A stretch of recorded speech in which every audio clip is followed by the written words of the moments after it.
ಗದಗದ DC office ಅಂಗಳದಲ್ಲಿ ಮರುಕಳಿಸಿದ ಆಕ್ರೋಶ ಪ್ರತಿಭಟನೆಯಲ್ಲಿ ಹರಿತವಾಗಿ ತರಾಟೆಗೆ ತೆಗೆದುಕೊಂಡ ವಿವಿಧ ತಾಲೂಕು ನಾಯಕರು.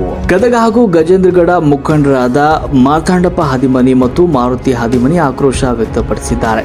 ಗದಗ ನಗರದಲ್ಲಿ ಬೃಹತ್ ರ್ಯಾಲಿ ಹಾಗೂ ಮಾನವ ಸರಪಳಿ ಮುಗಿಸಿ ಜಿಲ್ಲಾಧಿಕಾರಿಗಳ ಕಚೇರಿ ಮುಂಭಾಗ ಧರಣಿ ಕುಳಿತ ಸಾವಿರಾರು ಪ್ರತಿಭಟನಾಕಾರರನ್ನು ಉದ್ದೇಶಿಸಿ ಸಮುದಾಯದ ಪ್ರಮುಖ ನಾಯಕರು ಬಂಡಾಯದ ಕಹಳೆ ಓದಿದ್ರು. ಧಾರವಾಡ, ನರಗುಂದ, ಗಜೇಂದ್ರಗಡ ಹಾಗೂ ಗದಗ ತಾಲೂಕಿನ ನಾಯಕರು ಸರಣಿ ಕೊಲೆ ದೌರ್ಜನ್ಯಗಳ ವಿರುದ್ಧ ಸರ್ಕಾರದ ಕಾರ್ಯವೈಖರಿಯನ್ನ ಧೂಳಿಪಟ ಮಾಡಿದ್ರು.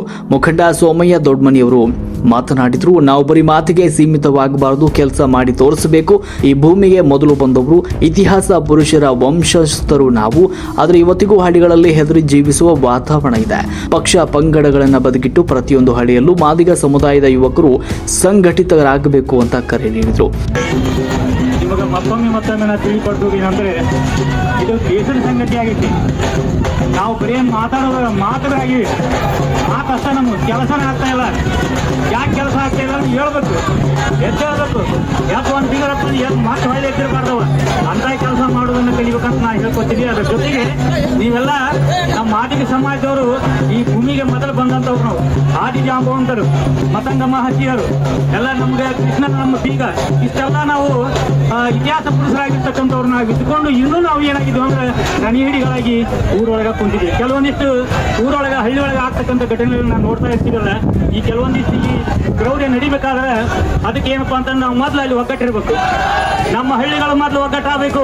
ನನ್ನ ಹಳ್ಳಿಗಳ ಜನರಿಗೆ ಮತ್ತೊಮ್ಮೆ ನಾನು ವಿನಂತಿ ಮಾಡ್ಕೋದೇನ ಮಾಡ್ತಂದ್ರೆ ಮೊದಲು ಒಗ್ಗಟ್ಟಾಗ್ರಿ ನೀವು. ಅದು ಏನೇ ಜಗಳ ಇರಲಿ, ಅದೇನೇ ಮತ ಇರಲಿ, ಅದೇನೇಪ್ಪ ಅಂತಂದ್ರೆ ಪಾರ್ಟಿ ಪಂಗಡಿ ಇರಲಿ, ಅವನ್ನೆಲ್ಲ ತೆಗೆದು ಹಾಕ್ರಿ. ಒಂದು ಇಲೆಕ್ಷನ್ ಟೈಮ್ದಾಗ ಏನಪ್ಪ ಅಂತಂದ್ರೆ ಚುನಾವಣೆ ಟೈಮ್ದಾಗ ಅಷ್ಟೇ ನೀವು ಬೇರೆ ನೀವು ಏನಾರು ಮಾಡ್ಕೊಡ್ರಿ.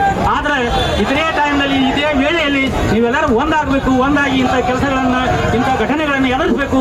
ಪ್ರತಿ ಹಳ್ಳಿಯಲ್ಲಿ ಒಂದೊಂದು ಸಂಘಟನೆಗಳು ಜೋರಾಗಿರ್ಬೇಕಂತ ತಿಳ್ಕೊಂಡು ತಮ್ಮಲ್ಲಿ ವಿನಂತಿ ಮಾಡ್ಕೊಳ್ತಾ ನಾನು ಯಾರ ಮಾತಿಗೆ ಜೈ ಭೀಮ್.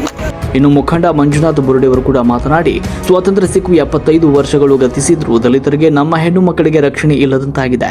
ದಲಿತ ಗೃಹ ಸಚಿವರು ಹಾಗೂ ಸಚಿವರಿದ್ರೂ ಕೂಡ ದೌರ್ಜನ್ಯಗಳು ನಿಲ್ತಾ ಇಲ್ಲ. ನಮಗೆ ಸ್ವಯಂ ರಕ್ಷಣೆ ಮಾಡಿಕೊಳ್ಳಲು ಸರ್ಕಾರ ಗನ್ ಲೈಸೆನ್ಸ್ ನೀಡಬೇಕು ಅಂತ ಆಗ್ರಹಿಸಿದ್ರು. ಇನ್ನು ನರಗುಂದ ಮುಖಂಡ ಸಂದರ್ಭದಲ್ಲಿ ಮಾತನಾಡಿದ್ರು. ಹಿರಿಯ ಮುಖಂಡ ಮಾರ್ತಾಂಡಪ್ಪ ಹಾದಿಮನಿಯವರು ಕೂಡ ಮಾತನಾಡಿದ್ರು. ಇನ್ನೋರ್ವ ಮುಖಂಡ ಮಾರುತಿ ಹಾದಿಮನಿಯವರು ಮಾತನಾಡಿ ಸರ್ಕಾರದ ವಿರುದ್ಧ ಆಕ್ರೋಶ ವ್ಯಕ್ತಪಡಿಸಿದ್ರು.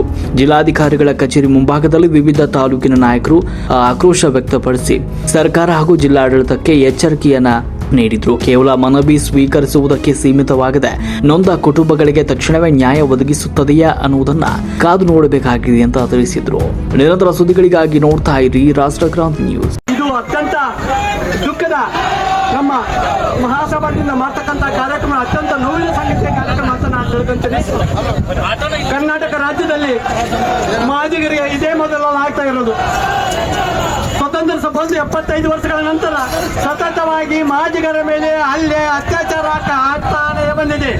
ಯಾವುದೇ ಸರ್ಕಾರವಿರಲಿ, ಕಾಂಗ್ರೆಸ್ ಸರ್ಕಾರವಿರಲಿ, JDS ಸರ್ಕಾರವಿರಲಿ, BJP ಸರ್ಕಾರ, ಯಾವುದೇ ಸರ್ಕಾರವಿದ್ದರೂ ಕೂಡ ನಮ್ಮ ಮೇಲೆ ದಿನನಿತ್ಯ ಅತ್ಯಾಚಾರ, ಕೊಲೆಗಳು, ಸೊಲಿಗೆಗಳು ಮತ್ತು ಜಾತಿ ನಿಂದನೆ ಹಳ್ಳಿ ಗ್ರಾಮಗಳಲ್ಲಿ, ತಾಲೂಕುಗಳಲ್ಲಿ ಆಗ್ತಾನೆ ಬಂದಿದೆ. ಬಂಧುಗಳೇ, ನಾವು ಯುವಕರು ಇವತ್ತು ಎಚ್ಚೆತ್ತುಕೊಳ್ಬೇಕಾಗಿದೆ. ಈ ದೇಶಕ್ಕೆ ಸಂವಿಧಾನ ಕೊಟ್ಟಂತ ಬಾಬಾ ಸಾಹೇಬ್ ಅಂಬೇಡ್ಕರ್ ಅವರು ಸಂವಿಧಾನ ಕೊಡದ ಹೋಗಿದ್ರೆ ನಮ್ಮ ಪರಿಸ್ಥಿತಿ ಏನಾಗ್ತಿತ್ತು ಅದನ್ನು ನಾವು ಇವತ್ತು ಆತ್ಮಾವಲೋಕನ ಮಾಡ್ಕೋಬೇಕಾಗಿದೆ.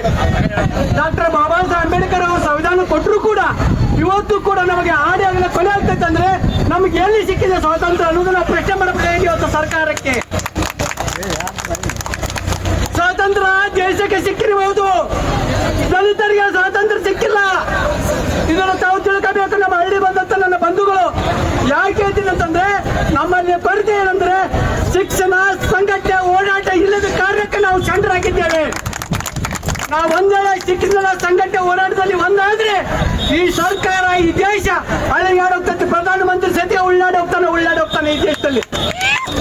ಮತದಾರ ಬಂಧುಗಳೇ, ಈ ದೇಶಕ್ಕೆ ನಂಬರ್ 1 ಮತದಾರ ನಾವು ದಲಿತರು.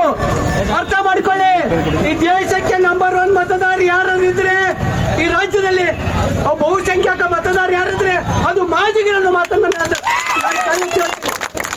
ದಯವಿಟ್ಟು ತಾವು ಬಂದಿದ್ದಾರೆ. ಚುನಾವಣೆ ಬಂದಾಗ ಮಾತ್ರ ನಾವು ಆಯ್ತಲ್ಲ ಕೈ ಎತ್ತಿ ನಾವು ಇದು ಮಾಡೋದಲ್ಲ, ಪ್ರಶ್ನೆ ಮಾಡಬೇಕು. ಬುದ್ಧಿಜೀವಿಗಳಾದಂತ ನೀವೆಲ್ಲ ಪ್ರಶ್ನೆ ಮಾಡಬೇಕು. ಕೇವಲ ಪ್ರಶ್ನೆ ಮಾಡದೆ ಹೋದ್ರೆ ಪ್ರಶ್ನೆ ಉಳಿತೈತೆ, ಉತ್ತರ ಸಿಗೋದಿಲ್ಲ. ದಯವಿಟ್ಟು ನೋಡಿ, ಒಂದಕ್ಕೆ ಗುಡಿ ದೇವಸ್ಥಾನದಲ್ಲಿ ಹೋದಂತ ಒಬ್ಬ ನಮ್ಮ ಯುವಕನನ್ನ ಆಡಿ ಆಗಲೇ ಕೊಲೆ ಮಾಡ್ತಾರೆ ಅಂತಂದ್ರೆ ನಾವು ಈ ದೇಶದವ್ರು ಹೌದಲ್ಲ ಅನ್ನೋ ಪ್ರಶ್ನೆ ಮಾಡ್ಕೋಬೇಕಾಗಿದೆ. ನಾವು ಮಾಡ್ಕೋಬೇಕಾಗಿದೆ. ನಾವು ಭಾರತೀಯರಲ್ಲವೇ? ನಾವು ಹಿಂದೂಗಳಲ್ಲವೇ? ನಾವು ಮನುಷ್ಯರಲ್ಲವೇ? ಮಾನವೀಯತೆ ಇರತಕ್ಕಂತ ಈ ಭಾರತ ದೇಶದಲ್ಲಿ ಕೊಲೆ ಸತತವಾಗಿ ಆಗ್ತದೆ. ಒಂದು ಮಾತನ್ನ ಸ್ಟಾಟಿಸ್ಟಿಕ್ಸ್ ಪ್ರಕಾರ ನಾನು ಮೊನ್ನೆ ಕಾನ್ಸೆಪ್ಟ್ ಪಿಂಡದಲ್ಲಿ ನೋಡಿದ್ದೇನೆ, ನಿಮಿಷಕ್ಕೊಂದು ಅತ್ಯಾಚಾರ ಆಗ್ತಕ್ಕಂಥ ಈ ದೇಶದಲ್ಲಿ. ನಿಮಿಷಕ್ಕೊಂದು ಅತ್ಯಾಚಾರ ಅಂದ್ರೆ 75 ವರ್ಷ ಕಳೆದ್ರು ಕೂಡ ನಿಮಿಷಕ್ಕೊಂದ್ಸಲ ಅತ್ಯಾಚಾರ ಆಗ್ತದಂದ್ರೆ ಈ ಪ್ರಜಾಪ್ರಭುತ್ವ ದೇಶದಲ್ಲಿ ಜೀವಂತ ಇದ್ದು ಸತತ ಅಂತ ವಿಚಾರ ಮಾಡ್ಕೋಬೇಕಾಗೈತೆ ಬಂಧುಗಳೇ. ಅದಕ್ಕೆ ದಯವಿಟ್ಟು ನಾನು ಹೇಳ್ತೀನಿ, ಎಲ್ಲರೂ ಶಿಕ್ಷಣವಂತರಾಗಿರಿ, ಸಂಘಟನೆವಂತರಾಗಿರಿ, ಓಡಾಟ ಆಗಿರಿ. ಈ ಬಂಧುಗಳು ಕೂಡ ನೀವು ಬುದ್ಧಿ ಪುಡಿ ಪುಡಿ ಮಾಡುವಂತ ಶಕ್ತಿ ನಿಮ್ಮ ಯುವಕರಲ್ಲಿದೆ. ಅದಕ್ಕೆ ದಯವಿಟ್ಟು ಯುವಕರೇ ನೀವೆಲ್ಲ ತಿಳ್ಕೊಳ್ಬೇಕು, ಶಿಕ್ಷಣವಂತರಾಗಬೇಕು. మన ಜಿಲ್ಲಾಧಿಕಾರಿಗಳು ಬಹಳ ಒಳ್ಳೆಯವರಿದ್ದಾರೆ, ನಮ್ಮ ಈ ಭಾಗದ ಇದ್ದಾರೆ. ದಯವಿಟ್ಟು ತಾವು ಈ ಮನವಿಯನ್ನು ತೆಗೆದುಕೊಂಡು ನಮ್ಮವ್ರು ಯಾರು ಮಾತಾಡಿದ್ರೆ ಮಾತಾಡ್ಬೇಕು, ಅವ್ರನ್ನ ಮಾತಾಡ್ತೇನೆ. ಧನ್ಯವಾದಗಳು ಮಾತಂಡ ಪಾರಿಮನೆ. ಯಾವತ್ತು ಗದಗ ಜಿಲ್ಲೆ ಮಾದಿಗ ಮಹಾಸಭಾ ಗದಗ ಜಿಲ್ಲೆ ವತಿಯಿಂದ ಹಮ್ಮಿಕೊಂಡಂತ ರಾಯಚೂರು ಜಿಲ್ಲೆ ಅಷ್ಟೇ ಅಲ್ಲ, ಇಡೀ ಭಾರತದಂತ ನಡೀತಕ್ಕಂತ ದಲಿತರ ಮೇಲೆ ದೌರ್ಜನ್ಯವನ್ನ ನೋಡಿದ್ರೆ ಒಂದು NCR ಒಂದು ಆಕ್ಟ್ ಹೇಳುತ್ತೆ. ಏನಂತ ಹೇಳಿದ್ರೆ 2020ರಿಂದ 2026ರವರೆಗೆ 32,482 ದಲಿತರ ಮೇಲೆ ಅತ್ಯಾಚಾರವಾಗ್ತಾ ಇದೆ. ಈ ದೇಶ ಯಾವ ಕಡೆ ಹೋಗ್ತಾ ಇದೆ ಅಂತ ಪ್ರಶ್ನೆ ಕಾಡ್ತಾ ಇದೆ ಬಂಧುಗಳೇ.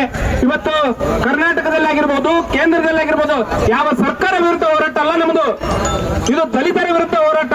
ಬಹುಶಃ ಇಲ್ಲಿ ಬಂದಿರತಕ್ಕಂತ ಎಲ್ಲ ನನ್ನ ನಾಯಕರಲ್ಲಿ ವಿನಂತಿಸಿಕೊಳ್ಳೋದು ಏನಂತಂದ್ರೆ, ಕೇವಲ ಇವತ್ತು ರಾಯಚೂರಿನಲ್ಲಿ ಅತ್ಯಾಚಾರವಾಗಿದ್ದು ಅಷ್ಟೇ ಅಲ್ಲ, ಇವತ್ತು ರೋಡ್ ತಾಲೂಕಿನಲ್ಲಿ ಅಷ್ಟೇ ಅಲ್ಲ, ಗಜೇಂದ್ರಗಢದಲ್ಲಿ ಅಷ್ಟೇ ಅಲ್ಲ, ಪ್ರತಿಯೊಂದು ಹಳ್ಳಿಯಲ್ಲಿ ಗ್ರಾಮದಲ್ಲಿ ಒಂದು ತಾಸಿಗೆ ಅಥವಾ ಒಂದು 2 ತಾಸಿಗೆ ಒಂದು ದಲಿತರ ಮೇಲೆ ಅತ್ಯಾಚಾರವಾಗುತ್ತೆ. ಈ ಸರ್ಕಾರಕ್ಕೆ ಮತ್ತು ಈ ಕೇಂದ್ರ ಸರ್ಕಾರಕ್ಕೆ ಕಣ್ ಕಾಣ್ತಾ ಇಲ್ವಾ ಅನ್ನೋದು ದುಃಖಕರ ಸಂಗತಿ.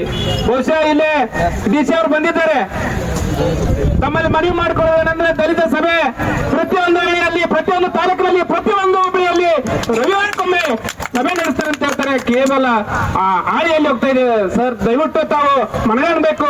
ಇವತ್ತು ದಲಿತರ ಸಭೆ ತಾವು ತುರ್ತಾಗಿ ಕರೆದು ಏನ್ ನಡೀತಾ ಇದ್ದಾವೆ ಈ ಜಿಲ್ಲೆಯಲ್ಲಿ, ಏನ್ ಆಗ್ತಾ ಇದೆ ಅನ್ನೋದನ್ನ ತಾವು ಮನಗಾಣಬೇಕಾಗಿದೆ. ಅಷ್ಟೇ ಅಲ್ಲದೆ ಇಲ್ಲಿ ಬಂದಿರಂತ ಹೋರಾಟ ಶಾಂತಿಯುತ ಆಗಿದ್ದು, ಇನ್ನು ಮುಂದೆ ರಾಜ್ಯದಲ್ಲಾಗ್ಲಿ ಜಿಲ್ಲೆಯಲ್ಲಾಗ್ಲಿ ಎಲ್ಲಾದ್ರೂ ದಲಿತರ ಮೇಲೆ ಅತ್ಯಾಚಾರ ಮತ್ತು ಅನಾಚಾರವಾಗಿದೆ ಏನಾದ್ರೂ ಆದ್ರೆ ನೇರವಣೆ ಜಿಲ್ಲಾಧಿಕಾರಿ ಮತ್ತು SP ಅವರು ಮತ್ತು ಈ ರಾಜ್ಯದ ಗೃಹ ಮಂತ್ರಿಗಳು ಅಂತಂದು ಹೇಳಿ ಈ ಮಾತನಾಡಲಿಕ್ಕೆ ಅವಕಾಶ ಮಾಡಿಕೊಟ್ಟಂತ ಎಲ್ಲ ನನ್ನ ದಲಿತ ಬಂಧುಗಳಿಗೆ ವಂದಿಸಿ ಜೈ ಭೀಮ್ ಜೈ ಮಾದಿಗ. ಹೆಣ್ಣು ಮಕ್ಕಳಿಗೆ ರಕ್ಷಣೆ ಇಲ್ಲದ ಕಾರಣ ಇವರು ದಲಿತ ಸಚಿವರು ಷಂಡರು, ಇವರು ಗಂಡಸೂರಲ್ಲ. ಯಾಕಂದ್ರೆ ಇವ್ರು ಹೆಂಡ್ರ ಮಕ್ಕಳು ಅಷ್ಟೋ ಆಗಾಗ್ತಿದ್ರೆ ಸಾಕಾಗೈತಿ ಇವ್ರಿಗೆ.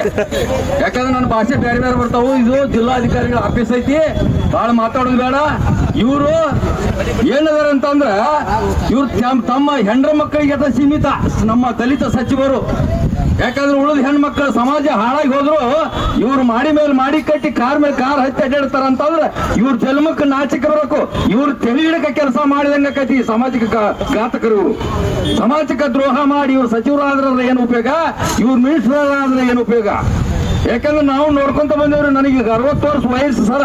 ನಾನು ಒಬ್ಬ ಸರ್ಕಾರಿ ಸರ್ವೆಂಟ್ ಆಗಿ ಕೆಲಸ ಮಾಡಿದವ. ಇವ್ರು ಏನ್ ಮಾಡಕತ್ತಾರಂತಂದ್ರ ಸಮಾಜದ ಹೆಸರು ಹೇಳ್ಕೊಂಡು ನಮ್ಮ ಸಮಾಜದ SC ಕೋಟದೊಳಗ ತಮ್ಮ ಅಧಿಕಾರವನ್ನು ಚಲಾಯಿಸಿಕೊಂಡು ಸಮಾಜನ ಇವರು ಮುದ್ದಾಮ್ ಇವರ ಕೊಲೆ ಮಾಡಕತ್ತಾರ. ಇವೆಲ್ಲ ಈಗ ನಮ್ಮ ಹೆಣ್ಮಗಳಿಗೆ ಅತ್ಯಾಚಾರ ಆಗಿದ್ದ ಇವರೇ ಕಾರಣ. ಇವ್ರು ಈಗ ಹೊಣೆ ಹೊತ್ತು ರಾಜೀನಾಮೆ ಕೊಡ್ಬೇಕು. ಇವ್ರು ಗಂಡಸರು ಆದ್ರೆ ಇಲ್ಲಿ ಕಂಡ್ರೆ ಇವರು ರಾಜೀನಾಮೆ ಕೊಟ್ಟು ಮನೆಗೆ ಹೋಗ್ಲಿ, ನಮ್ಮ ದಲಿತರ ಕೈಯಾಗ ಗಣ್ಣು ಕೊಡ್ಲಿ. ಅತ್ಯಾಚಾರ ನಮ್ಮ ಹೆಣ್ಮಕ್ಳಿಗೆ ಹೆಂಗ್ ನಡೀತಾವ ನಾವು ನೋಡ್ತೇವೆ. ಗಂಡಸ್ತನ ಇಲ್ಲಿ ಇವರಿಗೆ. ಅದಕ್ಕೆ ನಾನು ನರಗುಂದ ತಾಲೂಕಿನಿಂದ ಬಂದಿದ್ದೇನೆ ಬಂಧುಗಳೇ. ಆದ್ರೆ ಇವು ಅತ್ಯಾಚಾರ, ಅನ್ಯಾಯ, ಕಂದಾಚಾರ ಇವೆಲ್ಲ ನಡಿಬೇಕಾದ್ರೆ ನಮ್ಮ SC ಸಚಿವರು, ಶಾಸಕರು ಕಾರಣ ಇದಕ್ಕೆ. ಯಾಕಂದ್ರೆ ನಾವು ಇನ್ಮೇಲೆ ಎಚ್ಚೆತ್ತುಕೊಳ್ಬೇಕು. ನಮ್ಮ ಸಂಘಟನೆ ಮುಖಾಂತರ ನಾವು ಈ ನ್ಯಾಯ ಪಡ್ಕೊಂತೀವಲ್ಲ ಹೊರತ ಈ ರಾಜಕಾರಣಿಗಳಿಂದ ನಮ್ಮ ನ್ಯಾಯ ಸಿಗೋದಿಲ್ಲ ಬಂಧುಗಳೇ. ಅದಕ್ಕಾಗಿ ನನಗೆ 2 ಮಾತು ಮಾತಾಡಕ್ಕೆ ಅವಕಾಶ ಕೊಟ್ಟಿದ್ದಕ್ಕ ನಮ್ಮ ದಲಿತ ಎಲ್ಲ ಬಂಧುಗಳಿಗೆ ನಾನು ನನ್ನ ನಮನಗಳನ್ನು ಸಲ್ಲಿಸುತ್ತಾ ನನ್ನ 2 ಮಾತುಗಳು ಹೆಚ್ಚು ಕಮ್ಮಿ ಆಗಿದ್ರೆ ತಡ್ಕೋಬೇಕಂತ ಹೇಳ್ತಾ ನಾನು 2 ಮಾತುಗಳಿಗೆ ವಿರಾಮ ಕೊಡ್ತೇನೆ. ಜೈ ಭೀಮಾ.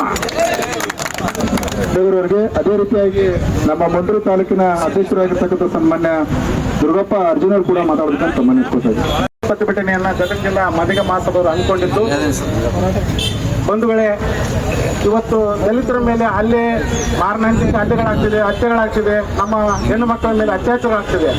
ಆದರೆ ದುರಂತ ಅಂದ್ರೆ ಕರ್ನಾಟಕ ರಾಜ್ಯದ ಗೃಹ ಮಂತ್ರಿಗಳು ದಲಿತರೇ ಇದ್ದಾರೆ, ಕರ್ನಾಟಕದ ಮತ್ತು ಇನ್ನೊಬ್ರು ದಲಿತರೇ ಇದ್ದಾರೆ ಸಚಿವರು.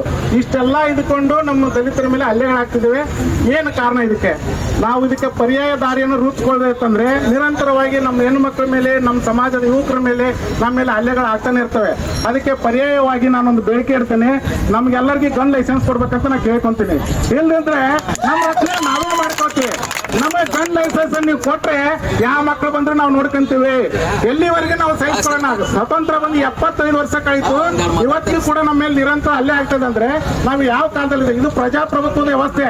ಪ್ರಜೆಗಳಿಗೆ ಸರಿಯಾಗಿ ಬದುಕಕ್ಕೆ ಅವಕಾಶ ಇಲ್ಲ ಮೇಲೆ ನಮ್ಗೆ ನಿಜವಾಗಿ ನೀವು ಗನ್ ಲೈಸೆನ್ಸ್ ಅನ್ನ ಕೊಡ್ಲೇಬೇಕು.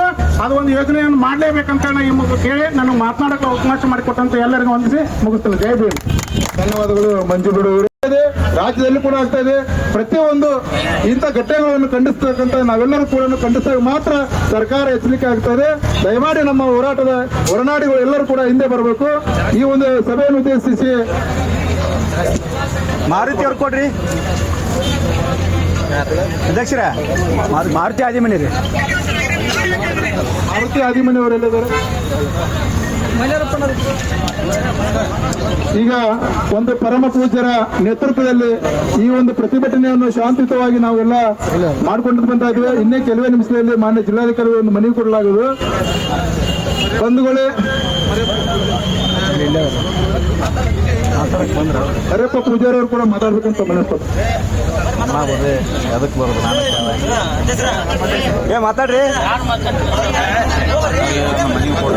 ಎಲ್ರಿಗೂ ಜೈ ಭೀಮ್ ವಂದನೆಗಳು. 2 ನಿಮಿಷ ಮಾತಾಡ್ತೀನಿ ಸರ್. ನಾನು ಮಾತಾಡೋದು ಏನಿಲ್ಲ. ಹಲೋ, ದಯವಿಟ್ಟು ಮಾದಿಗ ಜಿಲ್ಲೆಯ ಅಷ್ಟೇ ಅಲ್ಲದೆ ಕರ್ನಾಟಕ ರಾಜ್ಯದ ಮಾದಿಗ ಜನರಿಗೆ ಒಂದು ವಿನಂತಿ ಏನಂದ್ರೆ, ಒಂದು ಊರಲ್ಲಿ ಯಾವುದೇ ಒಂದು ಪ್ರಕರಣ ಆಗುತ್ತೆ, ಆ ಪ್ರಕರಣ ಆದಾಗ ಅಲ್ಲಿ ಇರ್ತಕ್ಕಂಥ ಸವರ್ಣೀಯರ ಮಾತು ಕೇಳಿ ನಾವು ಎಲ್ಲಿ ಮಠ ರಾಜಿ ಆಗೋದಿಲ್ಲ, ರಾಜಿ ಹಾಕಿವಿ ಅಲ್ಲಿ ಮಠ ನಮ್ಮ ಮೇಲೆ ದಬ್ಬಾಳಿಕೆ ತಪ್ಪೋದಿಲ್ಲ. ಅಂಬೇಡ್ಕರ್ ಕೊಟ್ಟಂತ ಈ ಅಟ್ರಾಸಿಟಿ ಆಕ್ಟ್ ಅನ್ನು ಸದುಪಯೋಗ ಪಡಿಸಬೇಕಾದ್ರೆ ಯಾವುದೇ ಕಾರಣಕ್ಕೂ ನಾವು ರಾಜಿ ಆಗೋದು ಬಿಟ್ಟು ಅವ್ರಿಗೆ ಕಠಿಣ ಶಿಕ್ಷೆ ಆದಾಗ ತಪ್ಪು ಮಾಡ್ತಕ್ಕಂಥ ಎಲ್ಲರಿಗೂ ಮುಂದಿನ ಎಚ್ಚರಿಕೆ ಗಂಟೆ ಆಗುತ್ತೆ ಅಂತ ಹೇಳಿ ನಾನು 4 ಮಾತು ಕೊಡ್ತೀನಿ. ಜೈ ಭೀಮ್. ಧನ್ಯವಾದಗಳು. ಈ ಒಂದು ಇವತ್ತಿನ ದಿವಸ ಕರ್ನಾಟಕ ಮಾದಿಗ ಮಹಾಸಭಾ ಜಿಲ್ಲಾ ಸಮಿತಿ ವತಿಯಿಂದ ಮೊನ್ನೆ ನಡೆದ ಪ್ರಕರಣ, ರಾಯಚೂರು ಜಿಲ್ಲಾ ದೇವದೂರು ತಾಲೂಕು ಬಿಎಸ್ಪಿ ಅನ್ನ ಕಾರ್ಯಕರ್ತನ ಬರಬರಬಾಯಿಗೆ ಹತ್ಯೆ ಮಾಡಿರುವಂತ ದುಷ್ಪ್ರಯೋಗಗಳನ್ನ ಇವತ್ತಿನ ದಿವಸ ಅರೆಸ್ಟ್ ಮಾಡೋದು ಅಷ್ಟ ಅಲ್ಲ, ಅವ್ರನ್ನ ಗಲ್ಲಿಗೇರಿಸಬೇಕು. ತಕ್ಷಣ ಅವ್ರನ್ನ ಗಡಿಪಾರು ಮಾಡಬೇಕು ಇಡೀ ರಾಜ್ಯಾದ್ಯಂತ. ಇಲ್ಲಿಂದ ಜಿಲ್ಲಾದ್ಯಂತ ಹೋರಾಟಕ್ಕೆ ಇಳಿತೀವಿ. ಇವತ್ತಿನ ದಿವಸ ಹಂಗ ಸಂಕೇತವಾಗಿ ನಾವು ಸ್ಟ್ರೈಕ್ ಮಾಡ್ತಾ ಇದ್ದೇವೆ. ಮತ್ತು ನಮ್ಮ ಗಡ ತಾಲೂಕು ಮಹಿಳೆಯರನ್ನ ಅತ್ಯಾಚಾರ ಮಾಡಿದ್ದಾರೆ. ಇಲ್ಲಿವರೆಗೆ ಆದರೂ ಪ್ರಕರಣವನ್ನು ದಾಖಲಿಸಿಲ್ಲ. ಮುಂದಿನ ದಿನಮಾನದಲ್ಲಿ ಉಗ್ರ ಹೋರಾಟ ಮಾಡ್ತೀವಿ ಅಂತಂದು ಇವತ್ತಿನ ದಿವಸ ಹಂಗ ಸಂಕೇತವಾಗಿ ಹೋರಾಟಕ್ಕೆ ಇಟ್ಕೊಂಡು ಜಿಲ್ಲಾ ಸಮಿತಿಯಲ್ಲಿ ಅಂತಂದು ನಾನು ಮಾತನ್ನು ಹೇಳ್ತೀನಿ. ಜೈ ಭೀಮ್, ಜೈ ಕೃಷ್ಣಪ್ಪ.